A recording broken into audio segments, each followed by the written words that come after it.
Bonjour Mathieu Milcan. Bonjour Arthur. Pourquoi les FCBE ont-ils décidé de rallier le camp de Romuald Ouadani? Eh bien parce que le parti estime ne plus avoir réellement d'espace politique autonome. Les FCBE sortent d'une présidentielle extrêmement difficile. Leur candidat, Paul Oungpé, n'a obtenu que 5,73% des voix face à Romuald Ouadani. Et dès le lendemain du scrutin, le patron des FCBE avait même reconnu sa défaite. Et il avait félicité le camp présidentiel avant même la proclamation des résultats.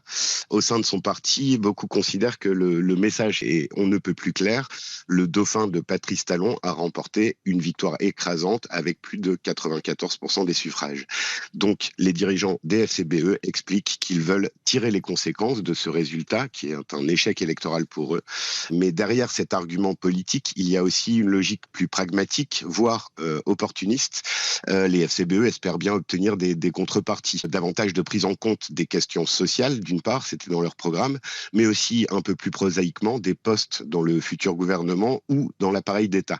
Alors en off, plusieurs sources au sein de la majorité présidentielle se montrent plutôt dubitatives et évoquent plutôt d'éventuels postes administratifs ou préfectoraux qui pourraient être éventuellement accordés à des cadres des FCBE. Et avec ce ralliement, Mathieu, que reste-t-il concrètement de l'opposition au Bénin? Très peu de choses en réalité. Les démocrates deviennent quasiment la seule force d'opposition identifiable, mais le parti traverse lui-même une crise très profonde en ce moment.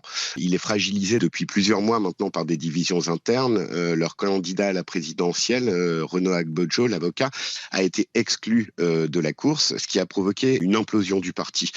Dans les semaines qui ont précédé la présidentielle, plusieurs figures majeures du parti ont quitté le navire. Et la principale, Thomas Boni-Yayi, l'ancien président, qui était vraiment la figure tutélaire des démocrates, a annoncé son retrait. Son propre fils, Chabi Yayi, qui était membre de la direction du parti, a ensuite lui-même appelé à voter pour Romuald Ouadani. Et même chose pour Éric Koundété, qui est un autre poids lourd du mouvement, qui n'a jamais vraiment accepté de ne pas avoir été désigné comme le candidat des démocrates. Et il a lui aussi rallié la majorité.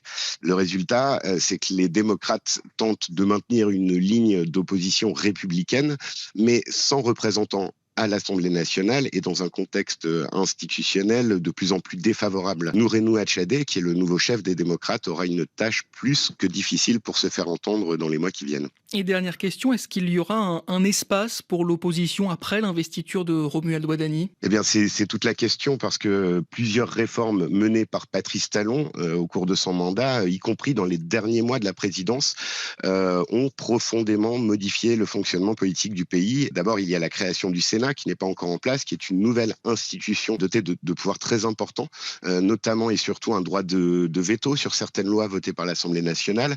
On devrait y retrouver plusieurs anciens présidents, dont Patrice Talon et Thomas Boni-Yayi, mais ce dernier a affirmé qu'il n'y siégerait pas. Parce qu'en fait, dans l'opposition, beaucoup redoutent que cette chambre renforce encore davantage le pouvoir du camp présidentiel. Et ensuite, il y a cette nouvelle notion de trêve politique. Ça a été inscrit dans la Constitution.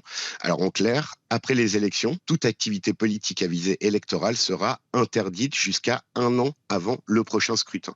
Les autorités présentent cela comme un moyen d'éviter les tensions permanentes provoquées par les débats politiques.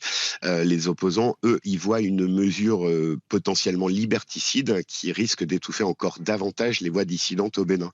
Alors au fond, la question qui se pose désormais est assez simple, Arthur. Est-ce que le Bénin est en train de basculer vers un système dominé par un seul bloc politique, constitué par les deux partis de la mouvance présidentielle, avec une opposition réduite à un rôle uniquement et purement symbolique? Il va falloir attendre les premières décisions de Romuald Ouadani pour le savoir. Merci Mathieu Milcan, rédacteur en chef adjoint de Jeune Afrique. Tous vos articles sur la politique béninoise sont à retrouver sur jeuneafrique.com.